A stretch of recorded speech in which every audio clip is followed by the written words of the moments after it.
So Simon, you've been in post for just over a week now. I'm sure you've been very hard at work over that time, but how excited are you and enthused are you by the prospect of being Hartlepool United manager? Yeah, certainly am. Obviously, after talking to Raj and the rest of the owners and the board, then it was just a decision that I was really pleased to take. I was in Portugal when they spoke to me, and within a few days we got it sorted. And my wife was complaining that within a couple of days I was back on my phone looking at players and everything that comes with being back in football management in this country as well. So delighted to be here.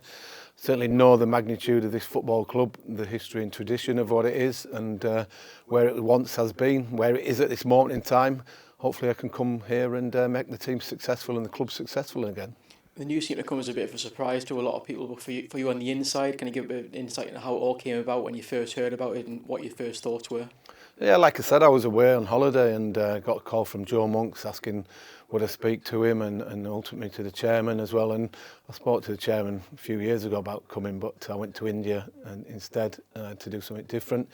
But obviously speaking to them and doing a bit of research into what's been going on and the players that are at the football club, made the decision that it was ticked a lot of boxes for me. This is a club that has certainly underachieved in the last few years, but it has got the scope for a lot of improvement, and that's why I've come.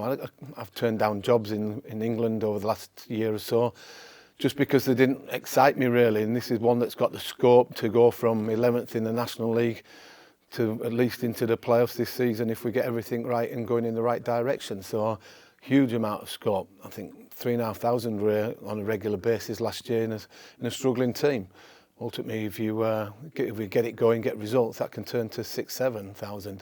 And I've been here as the opposition manager many times, and I felt a bit intimidated, and that's what we have to try and create here once that season starts. So we're really excited about it. You bring a lot of experience to the role, of course, in English football, but obviously abroad now as well. How much did you learn over that period in India and Nepal, would you say? Well, I think them two experiences have certainly made me a better human being, but a better coach as well, because I went into India out of my comfort zone, not knowing what I was going into, and Nepal was exactly the same thing. Probably Nepal was even harder because I went on my own. I didn't have any coaching staff, where India I did. Didn't know anything about players, didn't know about the culture, didn't know about anything. And what it did was it took me back to my roots as being a coach starting 20 years ago, where you have to adapt, you have to learn, you have to go back to basics and test yourself. And again, that's made me a far better coach than I was probably when I won my last promotion at Preston 10 years ago. So yeah, these things are there to test you. And again, I mentioned the word out of my comfort zone. That's why I went, and I was successful there in both Nepal and India. And I want to come here and be successful as well. And not a bad way to end your time there, winning the league title, of course, last season.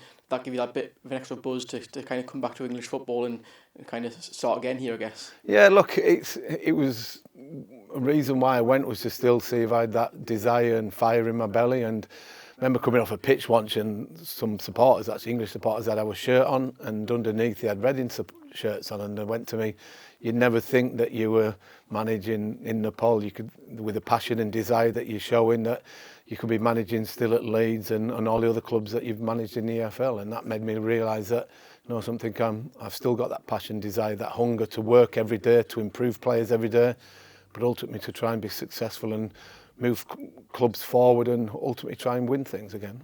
This will be your first time managing in the National League. How much do you know about this level?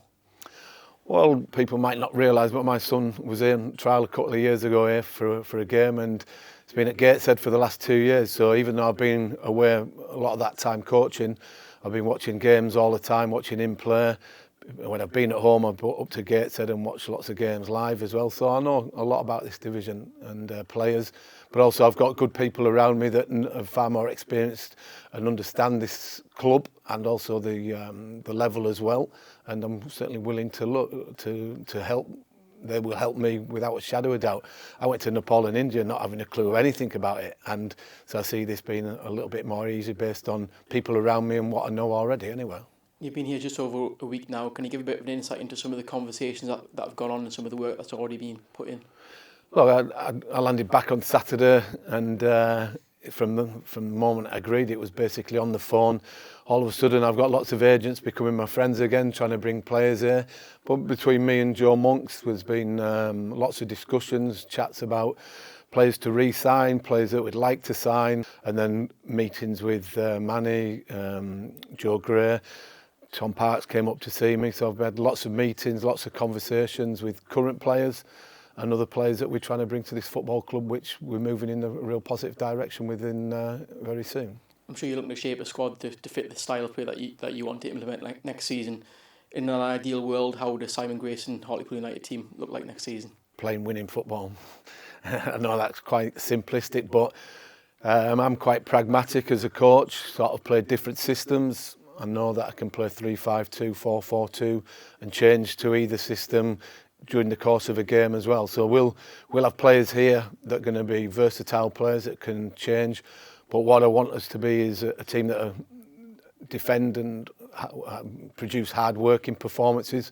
But at the top end of the pitch, I want players to go and express themselves and get crosses into the box, get the shots off, take people on, be positive, and get the people here on the edge of the seats that they really love what they're doing, because this is a one-town football club. It's a working-class town where people pay hard-earned money to come and watch this football club.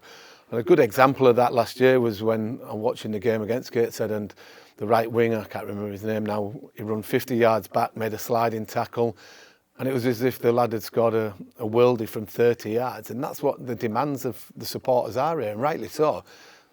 Working hard and giving everything and winning tackles should be a given for any football player, but at this football club it's even more important.